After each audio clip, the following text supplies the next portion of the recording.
welcome to this week's episode of Speaking of Business. My guest today is Adriana Olvera, and we are at Thorncliffe Place here in Ottawa. And I can't wait to introduce you to her. She's a beautiful woman, and she does so much in our community. Today, we're going to talk about your role here at Thorncliffe. We'll talk about your journey to get to where you are. And we're also going to talk about how you manage your team, how you support your team. And I also want to give our viewers and our listeners a little bit of insight into some of the things that you've had to overcome to be where you are today, so that we can give them a little bit of inspiration and also some maybe tips and strategies that have worked for you. Yes, absolutely. So thank you for being here. So we are at your home base here at Thorncliffe Place. And I would love for you to introduce yourself to our audience and tell us a little bit about yourself. And then we'll dive into who you are in terms of your role here and what are some of the things you do for your team. Yes, absolutely. So I'm Adriana Olvera, and I am the general manager here at Thorncliffe Place Retirement Residence. It's a family-owned home in the heart of Bell's Corners in Nepean, and I am originally from Mexico, so you'll probably hear a bit of my accent here, and hence my last name and whatnot. So it's been quite the journey since I moved to Canada. I've been here for 13 long winters. Especially coming from Mexico. Absolutely, yes. When people from Mexico tell me that it's cold down there, I don't have a lot of sympathy for them anymore because they haven't met cold weather yet. Right. But it's been an experience, life-changing, moving to a different country, leaving my family, my career that I had in Mexico as a social worker. I no longer practice social work here in Canada, but that is my background. I used to work in a children's hospital back in Mexico and in an orphanage, so I started working with children, and when I moved to Canada and had to reinvent myself, I find myself at the other end of the journey now. I work with seniors mainly, right? So it was a learning curve. I had to learn a lot about Canadian culture. It was a cultural shock when I moved here for sure. And even though I already knew the language, I had to learn even more terminology when I started working in the healthcare industry in Canada, and just learning how the system works and how I can support my clients now in a different setting. Those were some of the challenges that I faced, but I am glad I went through the journey because I've learned a lot. I feel like I've grown a lot, and now I am able to really feel part of a community. And I have a new purpose and a new sense now that I've experienced that. How long have you been at Thorncliffe? I've been here for a little over 10 years. Oh, wow. So it's been quite some time. It's been quite some time. So you were here when I moved some clients here from my previous business. Yes. So it's been an adventure. It's been great, and I enjoy what I do. I've been here for a long time, and my team is fantastic. So when I come to work, it doesn't feel like I come to work. I come to see my second family. So how big is your team here at Thorncliffe? We have over 54 staff members. Okay. We do have management for my nursing department, my dietary department, and activities and recreation. And then we do have some support from the community as well. My residents do get support from community services. And we have nurses on staff, personal support workers, housekeeping, reception. So it's 24/7. We never close. So when people say it takes a village, it does take a village. Absolutely. You're running a retirement residence. We're going to talk about the residence itself because we've done a tour, and I want to show our viewers who are watching this through the YouTube channel what Thorncliffe looks like. We'll also do some of the voiceover. We'll talk about some of the things that we saw in the tour that our listeners on the podcast can also get to experience. But I want to talk about the structure of the team. How do you support 54 people? What are some of the things that you have in place that helps you to manage that? Well, all retirement homes are, of course, regulated by the RHRA, the Retirement Homes Regulatory Act. So that gives everyone a base as to where you have to look at all your policies and procedures, make sure that your staff is in compliance, and where the training comes from. So we do have a management team for each department. So my nurses themselves, my director of care takes care of the education part for my support workers and my nurses. And for my receptionist, I do all of the administration and housekeeping, maintenance, of course. Michael Francis, who's our owner, he is fantastic at what he does as well, because this building was built in 1989. And as you know, in an apartment building, as it is, there's a lot of maintenance that is required on daily basis. So we all work together as a team. My nurses and my staff know that my cell phone is always on, available for them should there be an emergency. But it's good to know that you have a team in place, that I can go home at night and I know that my residents are well taken care of, and families have that trust in us, that when they go home after they visit mom and dad, then they know that they can trust my staff here at Thorncliffe. Absolutely. So you've been here 10 years. What was it like when you first started? And did you start as GM when you first came in? I did not. So I took a wild chance, and I always tell people, do not be afraid of just stepping out of your comfort zone. I was working as a barista at Starbucks before I started working here, and I was working at a nursing home as part of the family support group. And I knew there was an opportunity here for a reception position, and I thought, well, that could be a good way to get my foot in the door and then see what happens. Right. I did not have an interview. I just decided to come in, and I thought, worst case scenario, people are going to tell me to get out. They can't see me today. Right. And long story short, I got hired that day. Good for you. Then I started as a receptionist, which then that gave me the opportunity to really get to know the inside out of what happens here every day. The reception is the heart of this place. Yes. The first person that people connect with when they come in the retirement residence. And then I just worked my way up. I started some of the marketing, sales and whatnot, and then I ended up in the role that I have today. So a lot of education, a lot of training, new experiences, new learning, connecting with other professionals in the community, and I'm very thankful that that day I decided to just drop in and see what opportunities were here for me. So how long have you been general manager? I've been general manager for 5 years. So 5 years. So it took you 5 years to move into that leadership position. Yes. And what was the learning curve for you at that time? So you moved in, start as receptionist, and now you move into GM. So what was that learning curve for you? I started as a receptionist, then I started doing the marketing. I do love sales. I enjoy making a sale. So I started doing the marketing as part of my first role that I had here. Then I had the opportunity to move into resident services manager, which is managing a number of the staff members here, marketing, reception, maintenance, and housekeeping. And I had to learn what the regulation would be looking for when you are a general manager, right? Lots of quality assurance, knowing what your deadlines are, knowing that if somebody says we're going to come for an inspection, then you're like, great, I have everything in place. And that's your role as the general manager, not looking for your staff to delegate. That's very important in this position, because you can be everything in this building. You have to trust your team. And the team that we have here has been a team that has been with us for over 15 years as well. So that's very comforting. They know the inside and outs of this place as well. So I had to learn a lot about policies, procedure, which I also had to take some more training in my English skills, because English was not my first language, and even though I learned that in school, my grammar and my business writing was not one of my fortes. So I had to take some training for that as well. And then eventually I just kind of like fell into this position.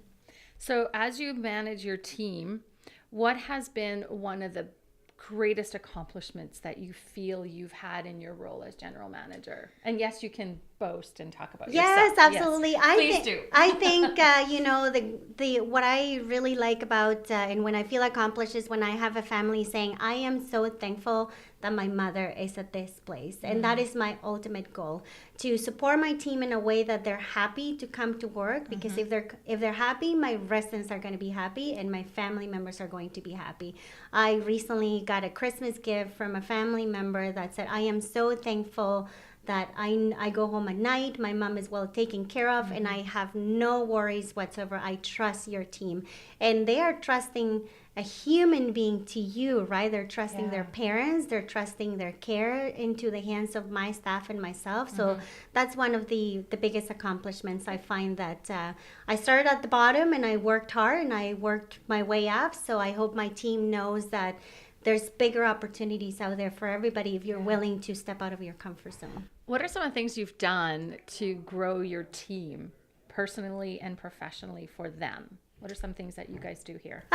Well, we do a lot of training in services and whatnot. And I always, when we have report with my staff every day, I try to tell them, it's easy to talk about the difficulties that we face every day because we are doing personal care for our residents. Every individual is different and unique. So I encourage my staff members to every day talk about one good experience that they had throughout the day, whether it's somebody gave them a hug. Somebody said, I really like you because I feel so good when you come in the morning and you get me ready for my shower. So I always encourage them to talk about a good experience, whether it's someone that we have right now or residents that have had in the past. So we always try to talk about positive things at shift change. So when my nurses are doing a report change, I always go to report as well, because then I want my staff to know that they are being heard, that I can hear their concerns, but also that we can have fun together as a team. What do you want our viewers and listeners to know about the ins and outs of a retirement residence? It's not scary. There's a lot of misconceptions about retirement residences, right? And we see videos of, I'll never be able to go out again, I'll never walk my dog, and I won't have any friends. If people could see the everyday life that we have here at Thorncliffe, it's actually a lot of fun. Yes, we have challenges because we have residents with very high care needs, and that is our goal, to keep our residents aging in place. We do provide independent living right up until end of life, but it's a home-like atmosphere. It's not an institution. I'm very small compared to other retirement homes. I only have 68 units, so my number of residents is very small, but we're very highly staffed. And that is some of the things that we have introduced in the last couple of years, because we want to make sure that our residents get really high quality care. So we staff high so that we can provide higher levels of care. That's great, because I know it's part of the industry I was in before I sold my previous business, and families are concerned about all the negativity that we hear about how people are treated in some residences, long-term care. And what I've seen in retirement residences is really high levels of care. And I know you have that here. We've moved a few of our previous clients into this residence, and they've always had really good things to say. So it was like a homecoming for me to come here today. So let's talk about this residence. Let's shine the light on Thorncliffe specifically. So we've done a tour. We've looked at one of the suites. You showed me some of the amenities here. Let's talk about Thorncliffe and why it is such a great place for people, families, to come at least explore to see if this is a good option for them. Yes. I always tell people that there's numerous retirement homes to pick from, all beautiful ones, all unique and different, offering different accommodation and care for family members, but not everybody thrives in the same type of environment. So if families are looking for a small atmosphere where they know that the care is going to be personal, I do invite them to explore Thorncliffe Place. I know all of my residents by name. I know what they like. I know what they don't like. If they go to exercise, wear your glasses, wear your walker. He takes black coffee. He takes a double. So that's what makes Thorncliffe very personal.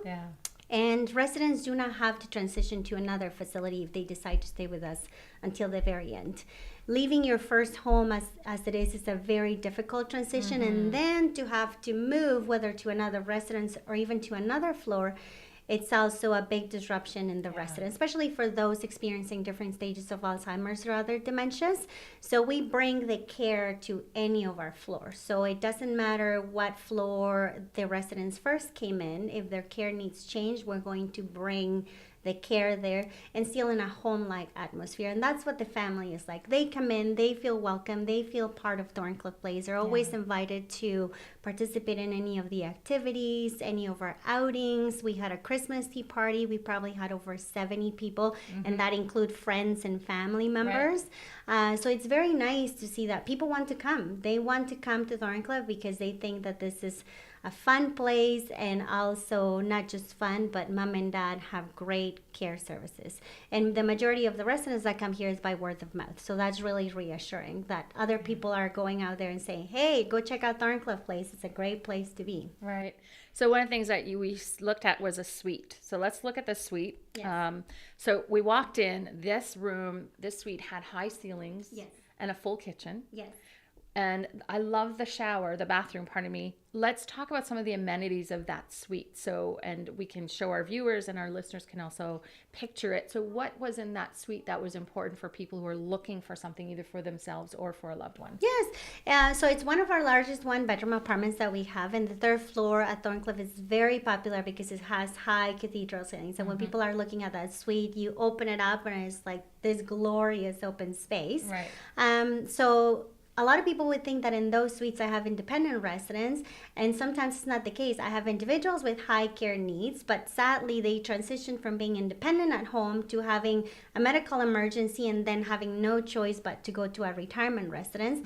And they're not quite ready to downsize to just the smaller studio or whatnot. So they're looking for that condo feeling and yet accommodations where my nurses can go in and provide services. Or if you notice in the bathroom, it was wheelchair accessible. So those residents that come as independent and later down the road, they transition to assisted living, they can remain in the same suite because we have made it as accessible as possible. We can accommodate couples in our one bedrooms or just single individuals. Or some of my couples, they decide to have two separate studios and that works for them as well. Beautiful gas fireplace, the full kitchenette, so residents can decide to skip one or two meals, maybe just join us for dinner or get room service, which is also available. And I am bragging because the cooks that we have here, they're fantastic. Good. Nothing comes frozen, delivered from a cafeteria. So that adds to the home-like atmosphere that we try to show everybody at Thorncliffe. So one other thing that we did during the tour is we looked at the decorations. So we're recording this just before Christmas. So we're not going to date the interview, but we're going to talk about what you do in terms of extent to make this feel like home. Yeah, so if you notice, we went to the third floor, so people will see some images of the third floor. Every single floor at Thorncliffe Place has a Christmas tree. So it's not just our main lobby that is decorated. We have a fantastic volunteer, and I give all the credit to Darlene. Her father has been with us for 7 years. Okay. He's one of my boys here at Thorncliffe Place. Is he the one in the picture? No, I'll tell you more about that. I have lots of boyfriends around Thorncliffe Place. So, so Darlene loves to decorate. She's fantastic at it, and she volunteers her time decorating for every season, every party that we have here at Thorncliffe Place. So we saw Winter Wonderland, that does stay the entire winter because after Christmas, sometimes you're starting to feel, it doesn't look the same without the Christmas tree. So we do try to do our Winter Wonderland. We had a village that was donated by a family member as well. So they wanted to bring that family tradition into Thorncliffe because now this is the family for their loved ones, right? So it's very nice to see that families want to dedicate their time and even donate some of their family treasures to Thorncliffe. So it's very heartwarming. Christmas is one of my favorite seasons, and I spend more time here than I do at home sometimes. So I do get to enjoy all the decorations that we have. Yeah, and the decorations are you can tell they're homey. They're not just placed just because you need to decorate for Christmas. Yes. You're decorating from things that families have donated, their own treasures that they're bringing in, and it really does give that sense of home. Yes, and people like to see and talk about it. Oh, that used to be in my house. We have a cabinet where we have a collection of teaspoons. People donate them. All of our teacups have been donated by family members as well. So when we have a high tea, they get to see those treasures that they had at home, and they get to use them here because now this is their new home. Right. Let's talk about your boyfriend behind us, because when I walked in, we were looking at how we were going to set this up. So we're in your office here. And who is this gentleman? So this gentleman, he has passed since he was with us. But if you notice, he has a Royal Canadian Air Forces sweatshirt. So when the Queen in England had a ceremony for Bomber Command, 100 veterans from Canada were chosen. He was one of the veterans that was chosen to go to see the Queen and unveiled this monument for Bomber Command. So it was in the springtime when we got him ready to be in good health to be able to make this trip. So Mr. McDonald got a kiss from me every morning. And we had a good report. I used to tease him and say, well, you need a companion to go to England. You can sign me up for that. But then, of course, his son took priority. I don't know why. And that was his last mission. Oh, but nice. we had such a good relationship that they took that picture when they were about to depart to England, and his family wanted to give it to me after he passed. So I stay in very touch nice. with the family as much as I can. I've seen his grandson, and he was just a remarkable man with many wonderful stories, as many of our veterans that we're very honored to have here. So he's always giving me the thumbs up. So when I come in, I always say, hey, I can do this, you know? Right, So that's it's great. always uplifting when I look at his picture, and it's nice to remember our veterans. And his for energy sure. is still here with you. Absolutely. Carrying you through some of the harder days, Yes. but also to remind you you're doing a great job. Absolutely. So let's wrap up with what are some of the things you're looking forward to here at Thorncliffe in your role as general manager? And what are some of the things that you'd love our viewers and listeners to know? Well, just to continue to grow our team, not just professionally, but personally as well, so that they know that they are valued. Our families, the feedback that we have is they love our staff, and we're very fortunate that we have good staff looking after our residents. So kudos to all of my team, because they are the frontliners. They are the ones looking after my residents, and we are kind of like in the background, right? So I want to continue to grow my team, to provide excellent services for my residents and for them as well, to help them achieve goals in a professional level if that's what they're looking for. Some of my personal support workers, they enjoy the nursing atmosphere sometimes, that they decide to go for nursing, and they go into another level in their career. And for our viewers, just to come and explore. It doesn't necessarily mean that mom or dad are going to move next month or next week here with us, but just come and visit us. Come for a meal, come for tea and coffee, and see what we have to offer. Grand dogs are welcome. We have a lot of dogs that come and visit as well. So any of our parties, you're more than welcome to check out on Facebook and RSVP anytime. And if you're not in the Ottawa area, one thing that I've always recommended in my other business is to go visit the residences, to go for coffee, to go stay for a meal. And for someone who was really seriously thinking of staying, if there is a suite where they can stay overnight and have that overnight experience. So that way they can, if it feels like home the moment you walk in. Yes. So that feeling will stay with you. And if it doesn't feel right, then trust that. That's right. There is something else there that's for you or for your family. Let's wrap up with some advice you'd like to give to other general managers and those running operations. It's not an easy job. No. And there are days where it can be very overwhelming. Yes. What has gotten you through some of your harder days that you'd like them to know so that they may be able to apply that for themselves? You definitely need balance. And I recently listened to a podcast where they were talking about balance. And it doesn't mean that one day I dedicate just to family, one day I dedicate to do my quality assurance. Balance means being 100% present in whatever you're doing. So when you come to work and you dedicate your time to your team, make sure that you're 100% present for them. Take the time to listen. A lot of them have fantastic personal stories, and it gives you a better understanding as to how they function every day, what kind of relationship they have with your residents, why they're not having a good relationship with your residents, because these individuals are human beings as well, that have a story, that have a family. So get to know them, get to connect with them, get to connect with your families. I know that sometimes it's scary because you don't want to cross the line between being professional and becoming a friend, because that's not your role as a general manager. But listen to the stories that families have to tell you. A lot of them are grieving the loss of mom or dad as they were when they were back at home. So work through that process with them. Work through that grieving process with them. But be there for your staff. There are hard days. But then take the time to read emails where people tell you how wonderful you are at your job. So that says a lot. And be 100% present in whatever you're doing every day.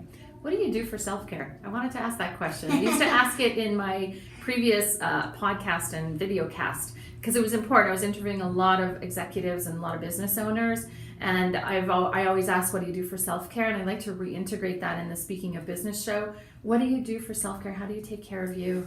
I am a very routine person. I get up at 5 a.m. every day, and my routine starts with letting my dogs out, having a cup of coffee, listening to a podcast, and I love singing in the shower. Oh, great. So that starts my morning in a good positive note. Yeah. And I love spending time with my family. I'm fortunate enough to have my 2 nieces here with me.